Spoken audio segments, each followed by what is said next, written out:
Oke baik, kembali lagi bersama saya Damayanti. Video kali ini saya membahas tentang materi fisika yang saya pilih, yaitu hukum Bernoulli. Tapi sebelum itu, kita harus tahu pengertian dari fluida itu sendiri. Fluida adalah zat yang dapat mengalir dan memberikan sedikit hambatan terhadap perubahan bentuk ketika mengalami tekanan. Yang termasuk fluida di sini adalah zat cair dan zat. Nah, fluida itu terbagi menjadi dua, yaitu fluida statis dan fluida dinamis. Fluida statis yaitu fluida yang dalam keadaan diam, sedangkan fluida dinamis yaitu fluida yang bergerak terus-menerus terhadap sistem di luar fluida. Pada fluida, terutama fluida dinamis, saya mengambil materi hukum Bernoulli atau asas Bernoulli, yang artinya sebuah istilah di dalam mekanika fluida yang menyatakan bahwa pada suatu aliran fluida, peningkatan pada kecepatan fluida akan menimbulkan penurunan tekanan pada aliran tersebut.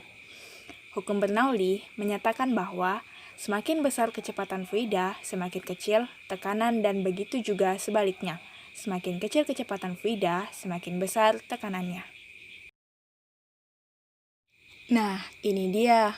Berikutnya persamaan hukum Bernoulli, di mana tadinya hukum Bernoulli itu menyatakan bahwa semakin besar kecepatan fluida, semakin kecil tekanan, dan begitu juga sebaliknya, semakin kecil kecepatan fluida, semakin besar tekanannya. Selanjutnya, aplikasi hukum Bernoulli.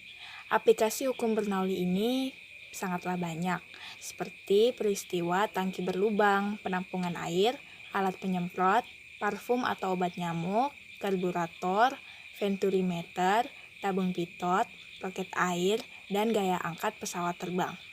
Di sini saya akan mengambil contoh pada roket air yang di dalamnya terdapat hukum Bernoulli pada saat diluncurkan. Roket air adalah sebuah benda yang terbuat dari botol minuman bekas yang dapat terbang dengan memanfaatkan air dan udara bertekanan sebagai bahan bakarnya. Nah, pada alat peraga roket air ini mengkombinasikan beberapa hukum yang masih termasuk pada materi mekanika fluida dan mekanika dinamika. Pada mekanika fluida yaitu hukum Pascal dan hukum Bernoulli. Sedangkan pada mekanika dinamika yaitu hukum kekekalan momentum dan hukum 3 Newton. Hukum Bernoulli pada roket air di sini diterapkan pada saat ketika roket diluncurkan, air yang didorong oleh tekanan botol akan keluar melalui lubang nozzle dengan kecepatan tertentu, tergantung dari volume air dan tekanan udara. Nah, selanjutnya alat dan bahan beserta cara kerja yang diperlukan dalam pembuatan roket dan pembuatan peluncurnya sebagai berikut. Mungkin bisa dibaca sendiri ya, teman-teman.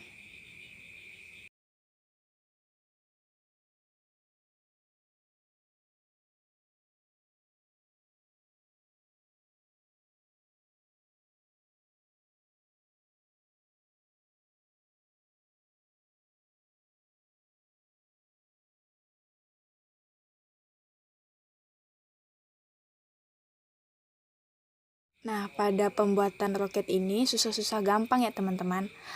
Dengan catatan kalau misalkan dalam pembuatan roket ini, yang pertama itu kegagalannya sering terjadi pada pembuatan peluncur roket di saat picu ban dilem ke dop paralon. Di situ tidak boleh terjadi kebocoran karena dapat menjadi pemicu roket menjadi tidak bisa terbang. Lalu pada kabel T-nya tidak boleh kendor untuk mengapit mulut botolnya karena juga berpengaruh pada saat roketnya terbang, dan bahan bakar dari roket ini adalah air.